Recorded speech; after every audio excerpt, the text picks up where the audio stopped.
세 번째 프로그램은요. 국민연금 기업 경영 참여 가이드라인을 주제로 최영민 국민연금연구원 기금정책 분석 실장님께서 맡아 주시겠습니다.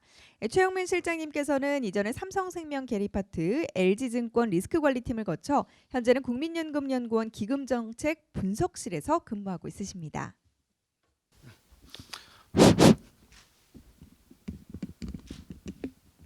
예, 예, 안녕하십니까. 지금 소개를 받은 최영민입니다. 뭐 쉽지 않은 주제를 요청을 잘 좀 받는 것 같긴 한데요.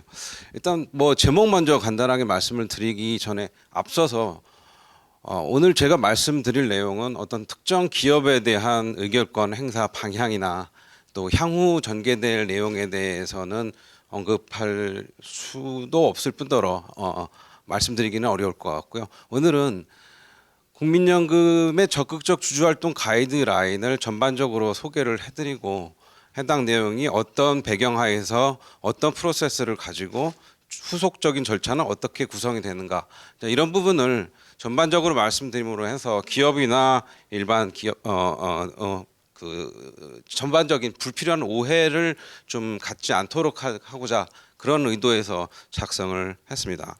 같이 한번 보시겠습니다. 해당 주제는 이 제목으로 2019년도 2월달에 기금운용위원회에서 의결된 적극적 주주활동 가이드라인입니다.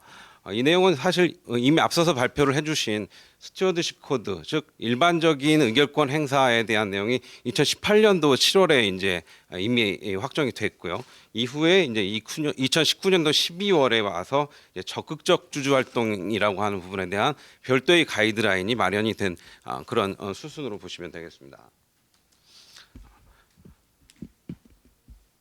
자, 사실 의결권, 국민연금의 의결권이라고 하는 부분이 마치 최근에 들어서 이제 좀 불거진 것처럼 이렇게 생각이 되실 수도 있는데요. 사실은 나름의 연역을 좀 가지고 있습니다. 이미 기금운용본부가 1999년도에 이제 출발을 해서 2005년도에 의결권 행사 지침을 이미 마련을 해놓고 당시부터 이미 상장 투자 주식에 대해서 의결권을 행사를 해 오고 있었습니다. 그러다가 이제 2019년도, 18년도 들어서면서 이제 이 기금의 700조 시대를 와 가면서 보다 구체적인 의결권에 대한 행사에 대한 지침이 좀 마련될 필요가 있다라고 하는 그런 대내외적인 요구에 의해서 시작이 됐습니다. 그래서 보시면 2018년도 7월에 국민연금 수탁자 책임에 관한 원칙, 이미 앞서서 발표를 해주신 스튜어드십 코드 7 원칙이 마련이 됐고 국민연금 수탁자 책임 활동에 관한 지침으로 해당 원칙에 근거해서 지침 자체가 전면적으로 개편이 됐습니다.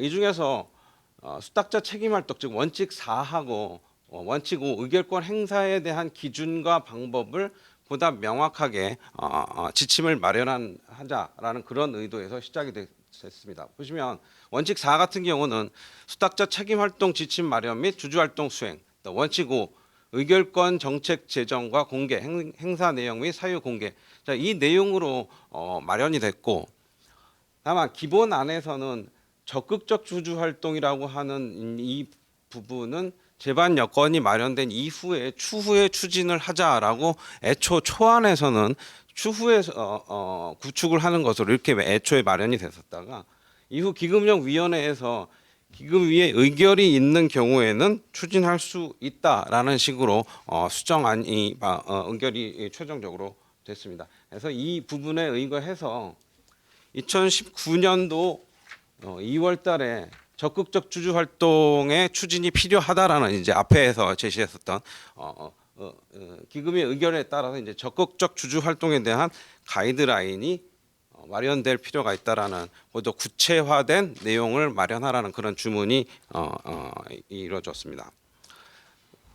자, 가이드라인이라고 하는 부분은 사실 이 우리나라에서 조금 그 큰 의미를 갖는데요.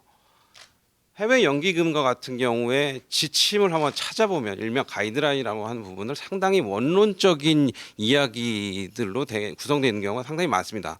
반면에 우리나라에서는 다소 구체적인 내용을 상당히 요구를 하고 있습니다. 왜 이런 차이가 발생을 하냐면 해외 연기금에서의 의결권 행사라는 방향은 사실상 문화로 묻어진 쭉 지금까지 흘러온 문화가 반영이 된 부분이고 우리나라 같은 경우는 이 의결권 행사를 다소 그 문화라는 부분을 좀 건너뛰어서 급하게 약간 빠르게 도입을 해야 되는 그런 시대적인 환경이 좀 차이가 있었기 때문에 이런 지침이 좀 더 구체적인 지침이 빠르게 요구가 된 그런 좀 약간의 차이가 좀 있을 수가 있습니다. 그래서 19년도 5월에서 9월까지 기금 경영 참여 주주권 행사 등을 위한 가이드라인 연구가 자본시장 연구원을 통해서 수행이 됐고요. 19년도 7월에는 이 가이드라인 초안이 수탁자 책임전문위원회와 기금운용위원회 1차 보고가 됐습니다. 19년도 11월에 공청회를 거쳐서 역시 한번 많은 의견들이 수렴이 됐고요. 19년도에는 12월에 기금운용위원회 위원들을 대상으로 해서 개별 간담회를 다시 거친 이후에 12월에 와서 최종적인 적극적 주주 활동 가이드라인이 최종 의결됐습니다. 즉, 이 적극적 주주 활동 가이드라인은 사실 그렇게 뭐 하루 아침에 이렇게 구성이 됐다기보다는 많은 의견들을 통해서 좀 많은 의견들이 조율이 된 결과물이다 이렇게 봐주시면 될 것 같습니다.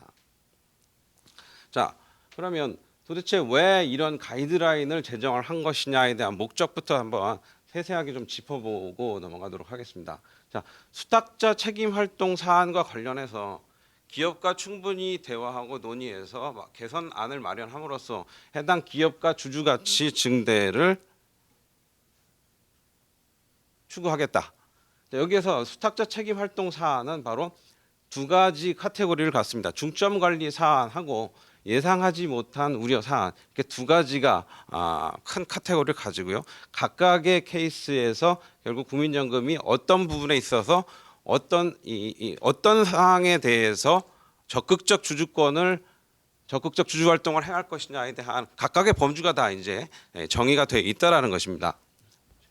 또 어떤 임의적인 내용보다는 여전히 상법과 자본시장법이라고 하는 그 카테고리 안에서 국민연금 역시 주주권을 행사하도록 그렇게 제한이 되어 있고요. 또 이 결국 가이드라인이라는 존재 자체는 계속해서 임의적인 행사가 되지 않도록, 즉 불가피한 행사에 있어서 이런 경우에는 똑같은 케이스에는 같은 행사의 방향성을 갖는다라고 하는 그런 방향성을 명확하게 하기 위해서 이런 가이드라인이 구축이 됐다 이렇게 보시면 될 것 같습니다. 그래서 요건이 발생하게 되면 사실관계를 확인하고 기업과 대화를 하게 됩니다. 다만 개선이 극히 어려운 경우에 한해서 적극적 주주 활동이 이루어지게 된다. 또 국민연금의 주주 활동은 투명성과 공정성을 지향을 하고 있습니다. 여기 보시면 단순히 일개 부서의 특정인의 입김으로 정해진다기보다는 수탁자 전문위원회 검토를 거치고 또 기금운용위원회에서의 원칙과 지침이라고 하는 부분을 모두 준수를 하도록 그렇게 규정이 되어 있습니다. 즉 임의적인 행사는 절대 사실상 불가능하다라는 부분을 말씀을 드리는 거고요. 자, 그러면 수탁자 책임 활동이라고 하는 이 두 가지 카테고리, 중점 관리 사안과 예상하지 못한 우려가 있는 사안이라는 부분이 구체적으로 어떤 부분을 의미하는 것인가를 말씀을 드리겠습니다. 참고로 수탁자 책임위원회라고 하는 이 앞에서 책임 전문위원회를 사전에 검토를 거친다라고 말씀을 드렸는데요. 이와 관련해서는 2020년도 1월에 기금운용위원회 운영 개선안이 시행령 개정을 통해서 마련이 됐습니다.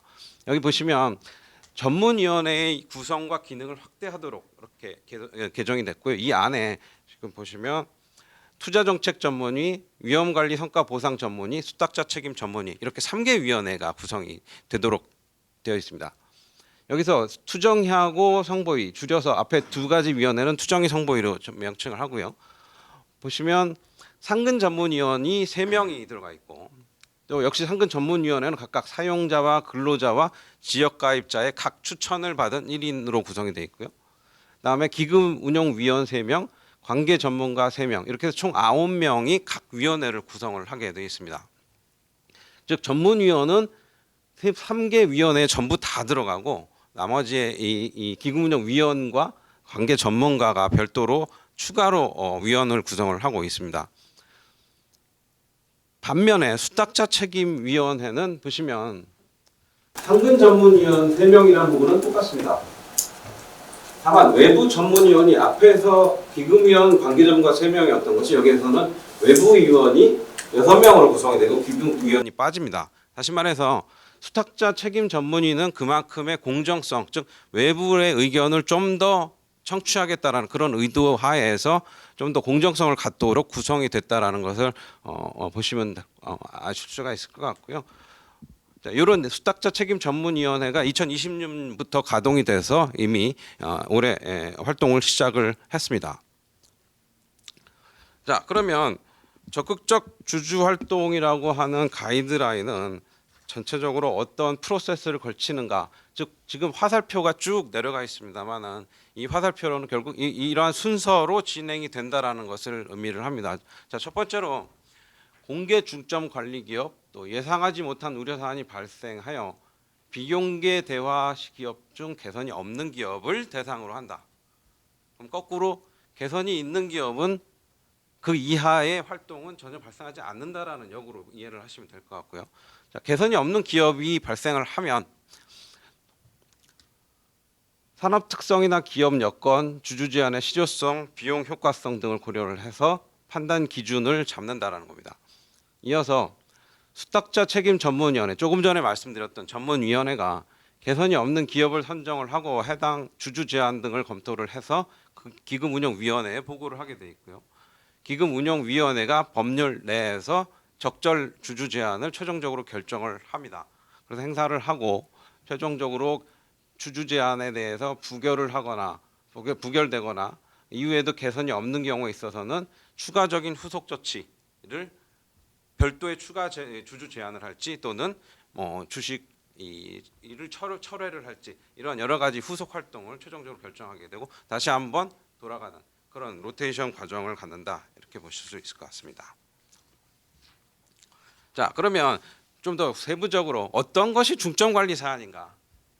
가이드라인에서 도대체 중점 관리 사안이라는 부분은 어떻게 정의를 하고 있는가를 같이 좀 보시겠습니다. 자, 공개 중점 관리 기업 중 기금본부와의 대화 자체를 거부하는 등 개선 의지가 없다고 판단되는 기업이 대상이 된다. 여기서 공개 중점 관리 기업이라는 부분은 맨 먼저 앞에 뒤에서 프로세스를 다시 한번 말씀드리겠습니다만, 처음부터 A 기업이 문제가 있고 A 기업과 특정하게 뭔가를 국민연금 기금본부가 수행을 하고 있다라는 것을 오픈을 하는 것이 아니라 애초에는 비공개로 스타트를 하되 계속해서 개선이 없는 경우에 있어서의 공개 기업화 시키고 그 이후에도 개선이 없는 경우에는 주주 제한이라고 하는 또는 적극적 주주 활동이라고 하는 그런 스텝으로 넘어간다라는 부분이 존재를 합니다. 자, 어떤 대상이냐? 첫 번째, 기업의 배당 정책 수립 관련입니다. 자, 배당이라는 부분은 사실 굉장히 양면적인 부분이 있을 수 있습니다. 가장 저렴한 이 프리캐시라는 측면에서 기업이 이용할 수 있는 최저의 비용의 자금인 동시에 과다한 사내 유보이익이 불필요한 대리인 비용을 일으킨다라고 하는 사실 양면적인 그런 내용이 이 배당 안에 이 기업이 보유 유보 이익이라고 하는 부분이 가지고 있기 때문에 소위 적절한 배당 정책이라는 부분이 수행이 될 필요가 있다라는 것이 이 기업 재무 내지는 이런 배당과 관련해서 다양한 논의가 있지만 그 적절한 배당이 이루어질 필요가 있다라는 부분에서 중점 관리 사안에 해당이 되고 있습니다. 다만 여기서 주의해야 될 점은 배당을 많이 하라는 것이 배당 정책이 아닙니다. 지금 저희 이 국민연금에서 포커스를 잡고 있는 것이 보시면 배당 관련해서 반대 의결권 행사 기업, 또 배당 성향이 하위 기업, 물론 배당 성향 하위라는 것은 적절하다고 생각되는 배당에 상당히 미치지 못한다는 부분이 되겠죠.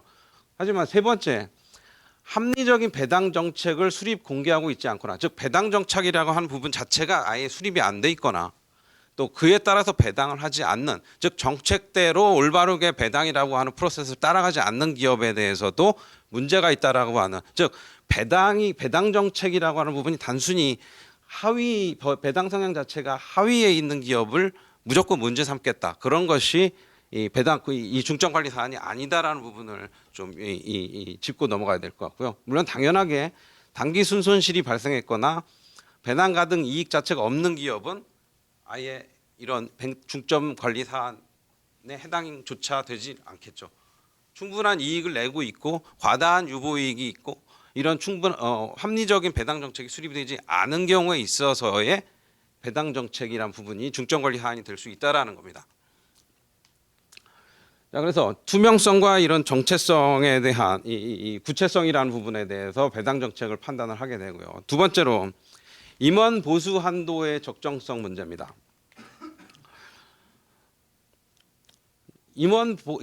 이사 보수 한도가 기업 성과와 연계되지 않거나 실지급액 대비 과다한 기업으로 이사 보수 한도 대비 실지급액 비율을 고려해 선정한다, 이렇게 되어 있습니다. 이미 2019년도 9월달에 그 증권 발행 및 공시 규정 개정을 통해서 이제 보수 지급 총액을 이제 공개를 하게 이미 됐고요. 또 이사 보수 지급 한도라는 부분은 이렇게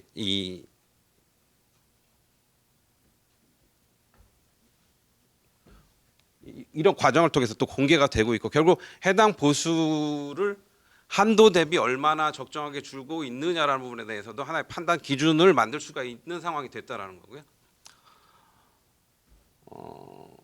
예를 들어서 보수를 1억을 내는데 뭐 한도를 50억 뭐 이렇게 잡는 경우가 있습니다. 과연 이것이 합당한 수준이냐에 대해서 의문이 있을 수 있다라는 것이죠. 결국 합당한 수준이라는 부분에 대해서는 뭐 여러 가지 논란이 있을 수는 있습니다. 뭐 후반 부분에 다시 말씀을 드리겠습니다만, 결국 국민연금의 이런 수탁자 활동은 상식에 기반한 경영 활동을 하고 있느냐라는 부분으로 결국 생각을 해야 될 것 같습니다. 뭐 특별한 의도라는 부분보다는 상식에 한정된 이야기냐, 누구나 납득할 수 있느냐라는 부분을 좀 이해를 해야 될 것 같고요. 자, 세 번째 중점 관리 사안입니다. 법령상 위반 우려로 기업 가치 훼손 및 주주 권익 침해 사안, 이렇게 되어 있습니다. 국가기관의 조사 등 객관적 사실에 근거하여 횡령 배임 부당 지원 행위, 경영진의 사익 편취에 해당할 우려로 인해서 기업 가치를 훼손하거나 주주 권익을 침해할 수 있는 기업을 선정한다. 항상 이 부분에서 지적이 되는 부분이 하나 있습니다. 국민연금이 사법기관이 아닌데 왜 이 법령상 위반 우려에 대해서 이런 이 중점 관리 사안으로 집어넣는 거냐? 이건 뒤에서 다시 한번 말씀드리겠습니다만, 주주 가치의 하락이라고 하는 부분은 판결 전에 이미 발생을 하죠. 어떤 이벤트, 이런 횡령이나 배임이나 이런 이벤트라는 부분이 발생을 했다라는 상황 자체로도 주가는 영향을 받게 되고, 그걸로 인해서 주주로서의 소명을 요구하는 것은 당연하다고 볼 수가 있겠습니다. 그런 측면에서 이런 법령상 위반이 아니라 위반 우려에 대해서 기업 가치 훼손 내지는 주주 권익을 침해한다라고 보는 것이죠. 이어서 지속적으로 반대 의결권을 행사하는 사안입니다. 최근 5년 이사 및 감사 선임권 중에서 동일 사유로 2회 이상 반대 의결권을 행사한 기업, 안건 중요도나 행사 횟수, 개선 여지, 보유 비중 등을 고려를 해서 선정을 하게 되어 있습니다. 이미 앞에서 많은 현황으로 말씀을 해주신 바가 있고요. 그다음에 초안과 이미 좀 알려진 내용하고 조금 차이가 있을 수 있는데요. 맨 끝에 정기 ESG 등급이 일정 등급 이상 하락한 사안, 이건 애초 안에서는 예상치 못했던 책임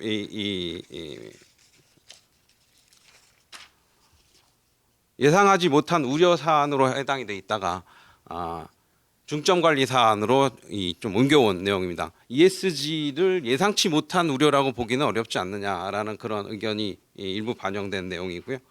보시면 여기서 하위 등급은 일종의 C 등급 이하를 얘기를 합니다. 그래서 역시 이 국민연금이 어느 정도 지분을 보유하고 있는지에 대해서 정성평가를 수행한 이후에 정기적으로 수행을 하고 있습니다.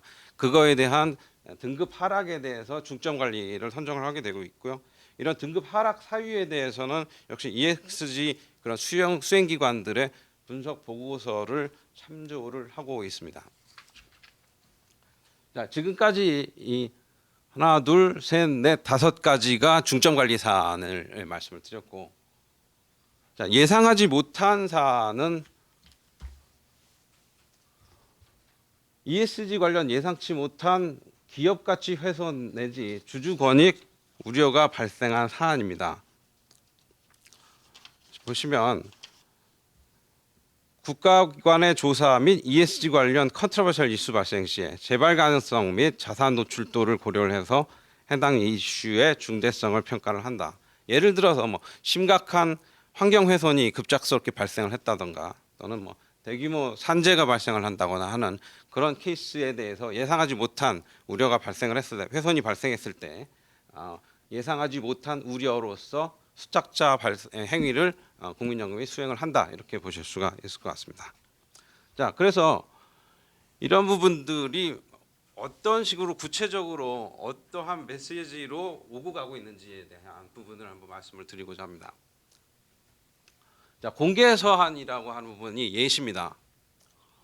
보시면 국민연금은 귀사 주식에 대한 주주고 국가기관의 조사 보도가 이어지고 있는 상황이고 또 이런 기업 가치에 중대한 영향을 끼칠 수 있는 사안이기 때문에 실질적인 사실관계 또 실질적인 해결 방안에 대해서 입장을 청취할 필요가 있다. 그래서 경영진과 사회이사와의 비공개 면담을 요청한다라는 식의 서신을 해당 이 중점 관리 기업에게 보내는 그런 방식이 되겠습니다. 자, 구체적으로 어떠한 사안에 대해서 설명을 해달라라고 하는 그런 부분이 공개 서한의 형태로 일단 1차적으로 나가게 돼 있고요. 그거에 대한 기업의 반응을 보고 또는 그 기업의 소명을 듣고 그 후속 절차로 이어지게 되는 겁니다. 자, 그래서 중점 관리 사안 같은 경우는 아까 말씀드린 대로 처음부터 오픈을 하는 것이 아니라 비공개 대화, 비공개 중점 관리, 그래도 개선이 안 되는 경우가 있어서 공개 중점 관리, 다음에도 개선이 안 되는 경우가 있어서의 마지막으로 주주 제한이라고 하는 적극적 주주 활동을 수행을 하게 됩니다. 예상하지 못한 우려에 대해서는 비공개 대화에서 바로 주주 제한으로 넘어가게 됐고요. 즉 맨 후반부 부분에 대해서 주주 제한은 가장 마지막에 각 프로세스에 대해서 주주와의 대화를 거친 이후에 가장 마지막에 적극적 주주권이라고 하는 형태로 나타나게 되는 것이다. 이렇게 보시면 될 것 같습니다. 자, 각 절차들은 1년 단위로 추진이 됩니다. 즉 2단계에서 1단계에서 2단계, 2단계에서 3단계로 넘어가는 것이 각각 최소 1년이라고 하는 기간이 소요가 되고 있고요. 다만 애초에 처음부터 대화 자체를 거부하는 기업에 대해서는 1년 이내에도 다음 단계로 넘어갈 수가 있다. 기금운용위원회가 판단을 한 경우 이 기업에 대해서는 전혀 개선의 여지 자체를 아예 보이고 있지 않다라고 판단이 되면 그 경우에 있어서는 단계를 좀 더 빠르게 속행할 수 있는 부분도 안에 있습니다. 자, 두 번째 보시면 앞서 내용을 좀 정리를 하겠습니다. 자, 선정 전에 일단 의견 청취를, 즉 공개 중점 관리 기업이나 또는 비공개 대화 대상 기업에게 이런 어떤 가능성에 대한 개선 가능성에 대한 의견 청취를 하고, 그다음에 사안별로 개선 판단 기준, 또 산업 특성, 또 실효성, 비용 효과성 등을 골고루 판단을 하게 됩니다. 여기서 주주 제한 실효성이라는 것은 말 그대로 통과 가능성을 의미를 합니다. 뭐 보유 지분율이나 의결 정족수 같은 그런 부분이 될 것이고 고려를 하게 될 것이고요. 비용 효과성이라는 부분은 뭐 단기 매매 차익이라든가 또는 뭐 기회 비용과 같은 그런 부분이 해당하게 될 겁니다. 그래서 중점 관리 사안에 대해서 이 개선 판단 기준은 배당 정책 수립과 같은 경우는 배당 정책의 투명성, 아까 말씀드린 바 계속 있습니다. 배당 자체가 하위 성향이냐가 문제가 아니라 배당 정책이 투명하고 구체화돼 있고 일관적으로 실행을 하고 있느냐라고 하는 그런 배당 정책의 실행에 대한 문제가 더 중요하다고 판단을 하고 있고요. 다음에 임원 보수의 한도의 적정성도 실제 지급 보수액과 성과의 연계성이라는 부분이 얼마나 유연하게 작동을 하고 있는지라는 부분을 고려하게 돼 있고요.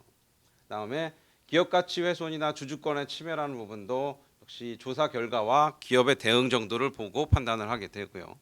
지속적 반대 의결권 행사한 경우는 역시 반대 사유가 해소되었느냐 안 되었느냐를 따라서 최종적으로 수탁자 책임, 즉 주주 제한으로 넘어가는 그런 넘어가기 전의 단계에 대한 판단 기준이 되겠습니다.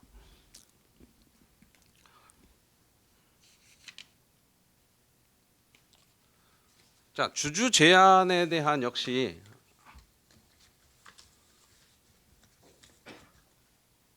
어떤 식으로 어떤 의결을 했고라는 것을 전부 다 공개를 저희는 하고 있습니다. 보시면 배당 관련 주주 제한에 대해서는 이 수탁자 책임 전문위원회를 개최를 했고 공개 중점 기업에 대해서 주주 제한 행사에 대한 정관 변경 주주 제한을 하기로 했다. 즉 이거는 이 배당 정책 플러스 지배 구조와 관련된 이야기인데요. 그러면 결과적으로 배당 정책 관련이 개선이 없어서 주주 제한을 하게 됨이라고 수탁자 위원회를 거쳐서 이렇게 최종적으로 의결을 한다는 것이죠. 자, 이번에는 반대로 주주 제한을 하지 않기로 결정함이라고 하는 케이스가 되겠습니다. 보시면 자, 전문위원회를 개최를 해서 역시 배당 정책을 수립을 했고 또 개선 가능성이 있다고 판단하여 주주 제한을 하지 않기로 하였다라고 하는 의결을 하게 됩니다. 앞에 말씀드렸던 가이드라인을 따라서 개선이 되었는지 여부를 판단을 하고 주주 제한을 하는지 안 하는지를 최종적으로 수탁자 위원회에서 의결을 하고 있다라고 하는 실질적인 프로세스가 이루어지고 있다라는 부분을 아실 수가 있습니다. 또 공개 중점 관리 기업에서 해제를 하는, 즉 애초에 스타트를 하는 공개 기업, 그 비공개에서 공개 기업으로 넘어갔다가 다시 공개 기업에서 철회를 하는 그런 케이스입니다.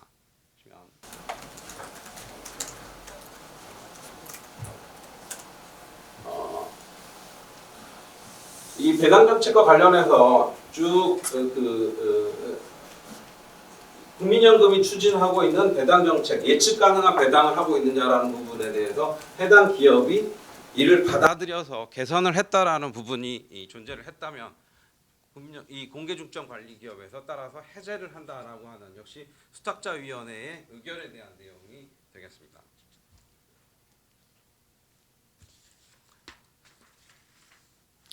주주 제한 이 절차를 좀 구체적으로 말씀드리면요. 이제 좀 더 실무적인 절차단이 되겠습니다. 1단계는 기금운용본부 준법감시인하고 수탁자 책임실의 사전 검토를 거치게 되고요.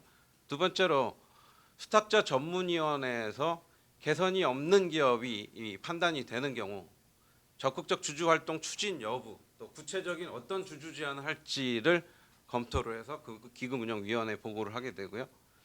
기금운용위원회에 보고를 하는 순간 기금운용본부는 주식 보유 목적을 변경을 하게 됩니다. 자, 경영 참여라고 변경을 하게 되는데 이 부분은 조금 이따 다시 한번 말씀을 드리겠습니다.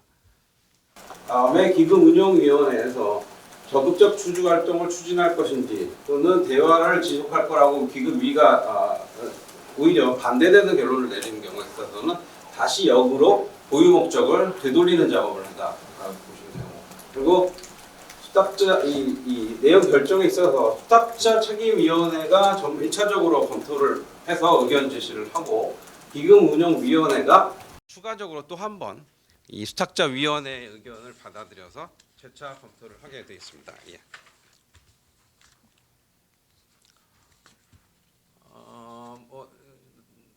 세부적인 실무적인 건 너무 제외를 하고요. 예.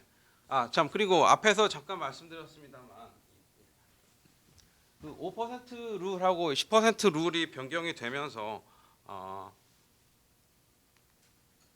아까 표를 아마 앞에서 잠깐 보여주셨습니다만 이 표를 다시 한번 잠깐 더 설명을 드리면 경영권 영향 목적이라고 하는 이 부분하고 영향 목적이 없음이라고 하는 과거의 기준입니다. 양병 딱 대비가 되는 기준이 있었기 때문에 이 당시에는 경영권에 영향을 주기 위한 거냐 아닌 거냐라고 하는 것이 애매한 이런 그레이 영역이 있었다는 것이죠. 그런 것을 이번에 개정을 하면서 5% 룰을 개정을 하면서 새롭게 세 가지의 카테고리로 그레이 영역을 좀 더 명확히 한 부분이 있습니다. 즉 일반 투자냐 단순 투자냐 아까 말씀드린 경영 목적을 변경한다라고 하는 기금용 본부가 변경한다라고 하는 부분이 바로 일반 투자냐 단순 투자냐라고 하는 부분을 또는 경영권 영향 목적을 갖느냐라고 하는 부분을 좀 더 명확하게 함으로써 기금본부 또는 국민연금기금이 어떠한 그 의도를 갖느냐라는 것을 대외적으로 다 알리게 돼 있다는 것이죠. 예를 들어서 배당 정책 관련을 하는 경우에 있어서 과거와 같은 기준을 따르게 되면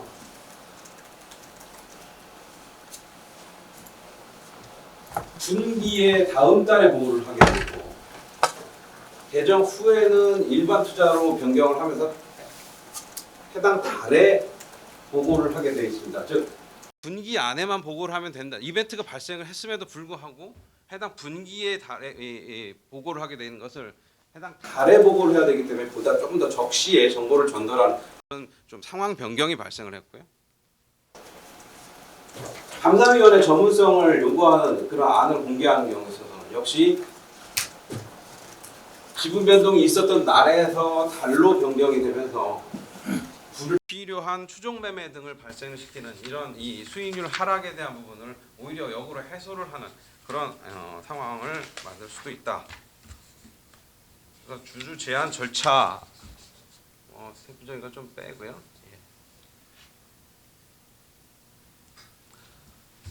마지막으로 몇 가지 좀 공통적으로 질의가 되는 사항만 말씀을 드리고 마무리를 짓겠습니다. 저기 보시면 아까 말씀드린 내용입니다. 1차 조사로 수탁자 책임을 활동을 하는 것은 무죄 추정의 원칙에 어긋나는 것이 아닌가라고 하는 그런 좀 이야기들이 있습니다. 하지만 법령상 위반 행위가 발생을 했을 때 기업의 주가 하락이나 주주가치 훼손도 시작이 되기 때문에 국민연금 역시 수탁자로서 선량한 관리자로서의 의무를 행사할 필요가 있다라는 측면에서 해당 안이 시행이 되고 있고요.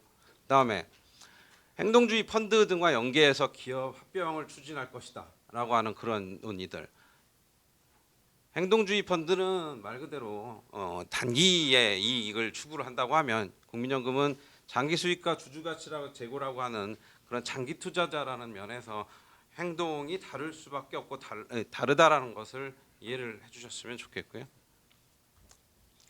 정부가 독단적으로 주주 활동을 결정할 것이다라는 부분에 대해서도 아까 지금 계속 이 스텝을 말씀을 드렸습니다만 수탁자 책임 전문위원회도 상근 전문위원회 자체가 사용자, 근로자, 지역단체자의 추천으로 구성이 돼 있고 그 외에 각 임명식 역시 각 단체의 추천으로 구성이 되어 있습니다. 즉 가장 최대한의 공정성을 갖추도록 다양한 대표성을 갖도록 구축이 되어 있다는 부분을 보시면 이런 우려에 대해서 최소한 조금 벗어날 수 있지 않을까 그런 생각을 좀 하고 있고요. 마지막으로 가이드라인이 기업에 대한 경영 간섭, 기업 활동을 위축시킨다는 주장에 대해서도 중점관리 사안이나 예상치 못한 앞에 말씀드렸던 사항들에 대해서 개입을 하는 부분이 있고요. 또 소요 단계가 각 1년씩 소요가 될 것이고 역시 개선에 대한 대응이 전혀 없다라고 하면 물론 좀 더 기간을 축소를 할 수 있겠습니다만 굉장히 제한적으로만 수행이 될 것이다라는 거. 또 가장 큰 오해입니다. 경영 활동에 시도 때도 없이 개입을 할 것이다라고 하는 그런 국민연금이 좌지우지할 것이다라는 그런 사실 좀 오해 아닌 오해가 있는 부분이 이렇게 가이드라인에 국민연금이 개입할 수 있는 상황을 모두 다 적시를 하고 있기 때문에 이러한 상황에 한정해서 연금이 수행이 된다라는 거 봐주시면 이해를 해주시면 좋을 것 같습니다. 그리고 마지막으로 뭐 이것도 사실 불필요한 좀 논란이 있을 수가 있습니다. 뭐 국민연금이 최근 56개사에 대해서 단순 투자를 일반 투자로 변경을 했다라는 것은 본격적으로 경영에 개입하겠다라는 것 아니냐라는 식의 뭐 여러 가지 얘기들이 나오고 있습니다만 사실 이렇게 변경을 한 가장 큰 이유는 배당에 대한 부분이 사실 가장 큽니다. 지금 보시면 배당 이슈 자체를 기존 5% 이상 보유 시에서 이런 배당 정책에 대한 수립과 공개 여부, 또 배당의 계획대로 수행이 되고 있는지에 대한 이런 올바른 배당에 대해서 바로바로 의견을 낼 수 있는 상황을 만들어 놓기 위해서 이런 변경을 해놨다, 이렇게 이해를 해주시면 좋을 것 같습니다. 또 가장 중요한 거는 결국 국민연금이 지금까지 뭐 가이드라인을 말씀드렸습니다만 이 가이드라인은 전체적으로 어떠했던 경우에 어떻게 행동을 하겠다라고 하는 가장 원론적인 지침입니다. 원론적인 지침이고 또 이 원론적인 지침은 계속해서 수정 보완이 돼 갈 부분이고요. 지금 한번 정한 부분들이 다시는 바뀌지 않는 절대 불변의 원리지도 않습니다. 또 국민 여러분들이나 많은 이해관계자분들께서 많은 감시와 또 변경에 대한 요청 또 지적을 해주시면 이런 부분에 대해서 또 계속해서 수정 보완을 해 나갈 내용이기 때문에 오늘의 내용은 사실상 뭐 절대로 고정돼 있거나 오늘의 한정된 이야기는 아니다라고 말씀을 다시 한번 드리겠습니다. 긴 시간 어려운 말씀드린 것 같습니다. 감사합니다.